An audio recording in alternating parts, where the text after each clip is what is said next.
I'm a high school teacher besides being the head instructor of a dojo. And because of that, I get my summers off.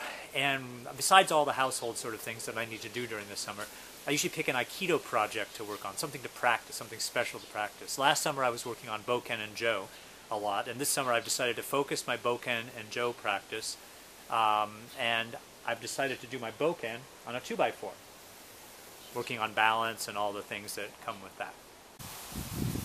The Boken that I practice is mostly from Saito Sensei. I do his 7 Suburi. And I've also taken some of Saotomi Sensei's practice pieces. And so I've been working on them for a while and decided that working them on a 2x4 would be a great idea and something to help me advance my practice.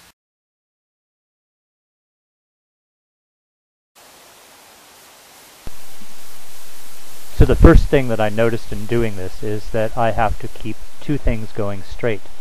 My mind has to be going straight, and my sword has to be going straight. Any deviation from straightness on either part will pull me off balance. The other thing I noticed right away is that I needed to slow my practice down.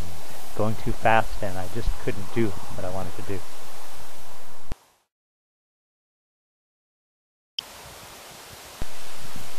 So on this one, I really started noticing my feet.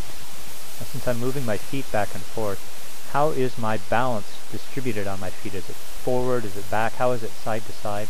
And I noticed that the placement of my feet is really, really important. I've been working on this on Aikido techniques, just standing, not on a 2x4, but you'll see placement of feet is really important, and I've been practicing that a lot while working on these 2x4 Boken.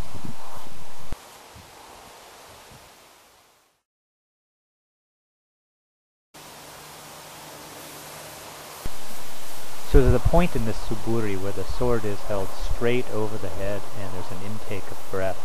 And I really noticed in this one how important it is to have my center right above the board. Now I know this is true when you're just standing not on a 2x4, but it really comes to play when you're standing on something a little narrow, and keeping your center right above the center of the 2x4 while practicing this Suburi is really helping me learn to feel that feeling of keeping center.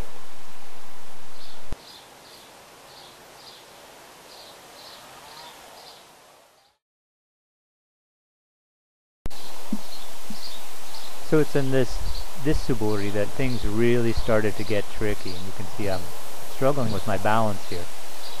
And it's the turning around that's so hard, getting shifted around while maintaining balance.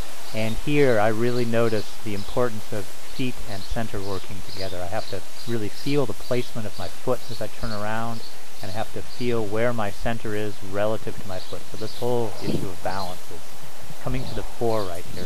It's really a lot of fun, and I think it's going to take me the whole summer to get this so that I get it fairly smoothly.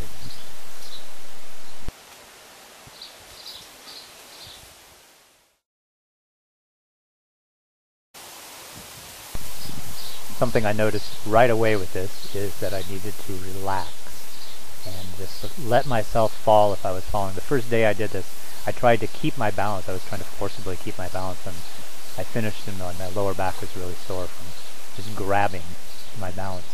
So just relaxing and letting myself learn how to stay on balance and just following my feet, following my center, and if I'm patient with myself, I'm sure I'll learn this over the summer.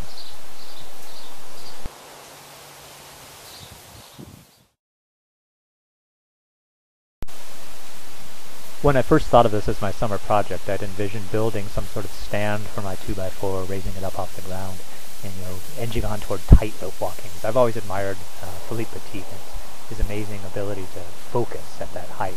And there's a part of that here for me. There's enough of that here for me just having a 2x4 on the ground and focusing. And so I kind of have that feeling of being on a tightrope and imagine myself high up without actually taking the risk. And that feeling of being up in the air it's a really nice feeling.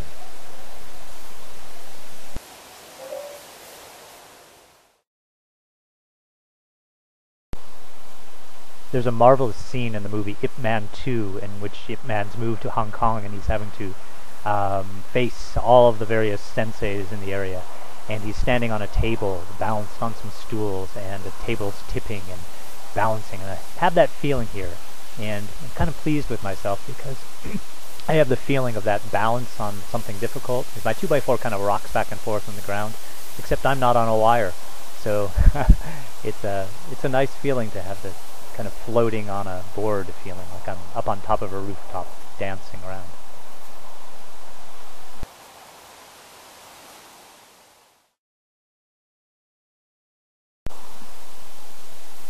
In this practice, I really noticed how tricky it is to be linear and rotate at the same time. So I'm having to rotate my hips full 180 and change that rotation of hips into a linear motion of the sword. So I'm really working on that feeling of rotation turning into a straight motion. I sometimes kind of envision something like a motor, like a steam engine or something, where the rotation and the linear motion are connected together.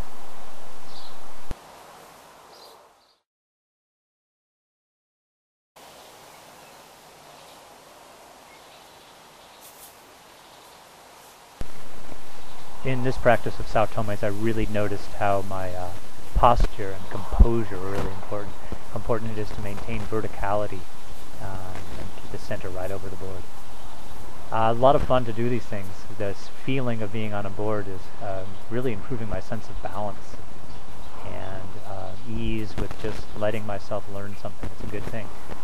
I don't know, I'm toying with the idea of raising the board off the ground once I get better at it, but I'm not sure if I want to, because on the occasions that I miss, it's nice to know that I'm not going to injure myself.